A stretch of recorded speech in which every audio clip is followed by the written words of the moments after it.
próximo lo ponemos. Hablemos un poco de esto. ¿Qué es esto, no? Que estamos escuchando. Vale. You.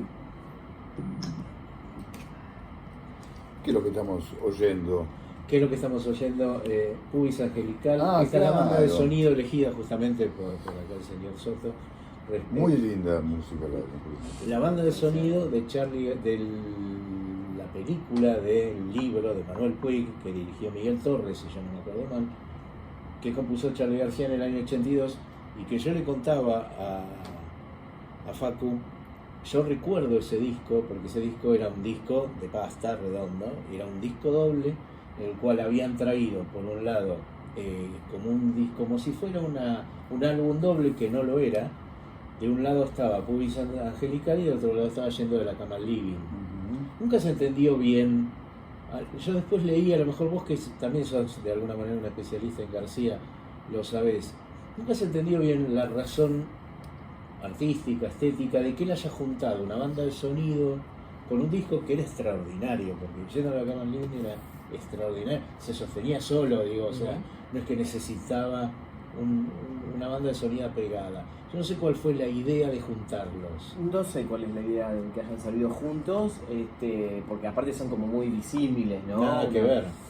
Perdóname, de hecho el CD viene todo junto. Claro.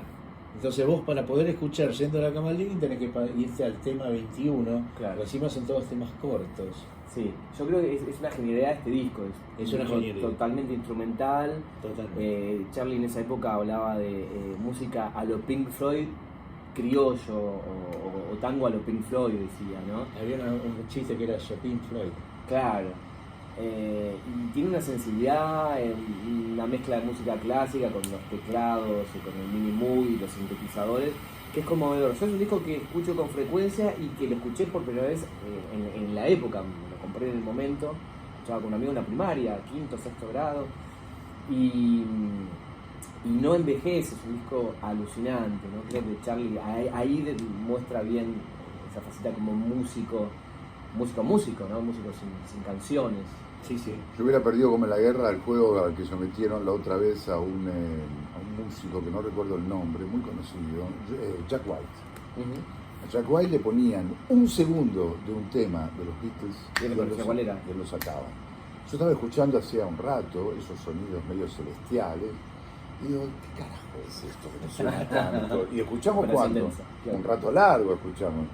Pero vean ese video de Jack White porque es increíble, porque le ponen los temas y el chiste es, él dice, no, en un segundo lo saco, no necesito más. Y le dicen, fan total de los Beatles.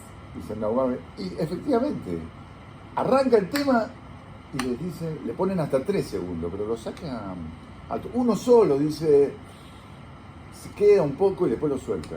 Y siempre acierta. Bueno, no podemos jugar ese juego nosotros. No conmigo, por lo menos. Yo nunca hubiera pensado, hemos pensado acá con Guillermo, bueno, qué se llevaría cada uno, y la verdad que me sorprendió tu elección porque no había pensado, no es que uno piensa en todo, pero digo, viste cuando no lo tenés en el radar, y la verdad que es un error, porque es un gran disco. Es uno de los mejores. Yo creo que es uno de los mejores de Charlie. Y me parece que, pero nadie lo tiene como el mejor de Charlie, digamos. Otra gran pieza, por ejemplo, es Variaciones sobre música del alma, ¿no? Que me inspiró para hacer un librito que todavía está inédito. Tomé de Carlos Correa la narración de la historia, que es el mítico cuento, uno fechado como el primer cuento gay, con final feliz y abierto, que incautaron la obra, la edición, sí, fue un quilombo. Bueno, conseguí la primera edición, esa del año 51 o 53, la tengo ahí embalsamada, pues después salió por Interzona. Contá un poquito, ¿qué libro es? La narración de la historia es un cuento largo de Carlos Correa, que fue censurado porque era explícitamente homosexual. Año 51. ¿51 o 53? No se sabe. No, sí, yo no me acuerdo exactamente. Pensé Estoy medio desastre con las fechas. ¿51 o 53? Y bueno, incautaron las revistas que salían en la Facultad de Filosofía y Letras. Estaba Jorge Laforge como editor. Y bueno, no era considerado literatura porque tenía un lenguaje más explícito, ¿no? Él era muy amigo, ya sabemos, Karma Sota, de Sebrelli. Bueno, se recuperó después de muchos años. Hay una película, un documental que está muy bueno. Y bueno, y tomé el final de ese libro una hojita y media, y reescribí finales. Entonces es un libro con un loop de 20 finales, con distintos géneros, ¿no? Y está un poco inspirado en el nombre de este tema que estoy hablando de Charlie, que es Variaciones sobre música del alma, que es un tema en piano. El tema está compuesto para Serú Girán, que al final quedó medio inédito. Aparecen en recopilaciones ese tema, pero la versión en piano, en vivo, es genial. Y ahí es donde me parece, con lo instrumental, ¿no? O temas que por ahí no son muy conocidos, porque no apuntaban más al hit, ¿no? Como, qué sé yo, En la vereda del sol, de Serú Girán, o Terapia intensiva, que es la música que escribió para Gasalla, que también está hecha con sintetizador, o la de la película Lo que vendrá. Me parece que ahí se destaca como pianista y conectado con una sensibilidad impresionante. Que no son los hits que uno por ahí conoce, Cerca de la Revolución y todos esos temas. Estoy verde. Claro, que están buenos, pero es otra cosa. No, la música de Puvis Angelical es... Claro, es muy angelical, muy de ángeles. Sí, es increíble. Y encima basado en Puig, es un combo tampoco es de los libros más conocidos. Tampoco es uno de los libros más leídos ni conocidos. Pero es muy difícil hacer música para películas y eso demuestra un grado alto de sensibilidad. Yo recuerdo Fellini hablando de cuando le pedía música a Nino Rota, que era también una especie de genio total. El tipo lo iba a ver, la primera vez que lo va a ver a su estudio, a su casa, Nino Rota lo recibe y se sienta al piano, pero porque en el sofá estaba sentado Fellini. O sea, y Fellini le cuenta la Dolce Vita y él, Nino Rota, mientras él le cuenta la película, empieza a sacar una música con la mano derecha, mientras lo escucha. Y Fellini dice, qué capo este tipo, ya tiene el tema. Y cuando terminan de hablar dice, bueno, buenísimo, tenemos el tema. Y Nino Rota le dice, ¿qué tema? El que tocó recién. Ah, no, pero no sé lo que toqué, no me di cuenta. Está improvisando. Lo perdió. Entonces, dice, a partir de entonces, todas las películas que musicalizó Nino Rota, él iba con un grabador, le contaba la película, y lo que Nino Rota sacaba en ese momento era el tema central de la película. Claro. Es increíble. Claro. Bueno, a veces pasa eso, ¿viste? Cuando uno no tiene la pretensión de... ¿no? Yo lo veo, que es Cocurto, por ejemplo, que él no dijo en ningún momento voy a ser poeta, voy a ser escritor, u otra gente, y bueno, sin la pretensión por ahí escribir más relajado, que si tenés que sacar un disco en tal momento, no te ponen presión. Totalmente. Empecé a escuchar yo la música de Nino Rota o estaba soñando. No. Muy buena la producción. Muy bien la gente de producción, sí. No, era realmente... Y yo creo que debe haber pasado lo mismo acá con Charlie. Digo, claro, notás que es una música de una sensibilidad muy particular. Por momentos Raúl de la Torre le contaba escenas que había filmado, que estaba por filmar, y Charlie ahí improvisaba y tocaba, y hay varias versiones. La versión que está en la película no es la misma del disco, hay una mezcla diferente. Puvis Angelical es la historia de una señora que está enferma, terminal, sí. Y que está... No, estoy tratando de acordarme por eso. Y que empieza a tener como se le cruza la realidad con la fantasía y empieza a ver al ex marido y etcétera, ¿no? No fue una película... El libro dicen que anduvo, pero la película... Y es como muy distinta del ¿La libro. viste vos? Sí, vi la película, leí el libro y son como muy diferentes. Hasta se podría pensar que la película, me parece que después de haber escuchado la obra de Charlie, es casi como un videoclip basado en la música de Charlie, porque el argumento se desvanece. Bueno, en las películas realmente es como otro lenguaje, entonces es otra cosa, los finales. Otro día leí un libro de entrevistas a Hitchcock, y Hitchcock, ¿no?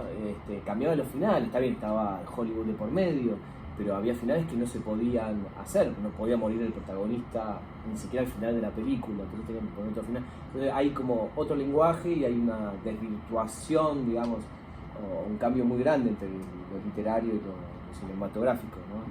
Sí. Se sabe. Volviendo a tus libros, ¿por qué escribiste una biografía de Joshua? O sea, ¿qué te llevó a escribir la biografía de Joshua? No hay otra, ¿o sí? No.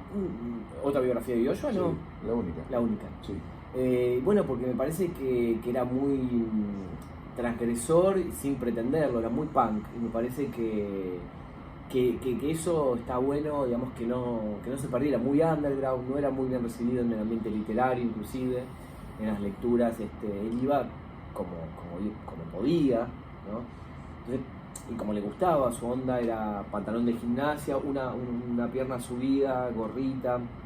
Era mal mirado, ¿no? Por otros poetas de la escena.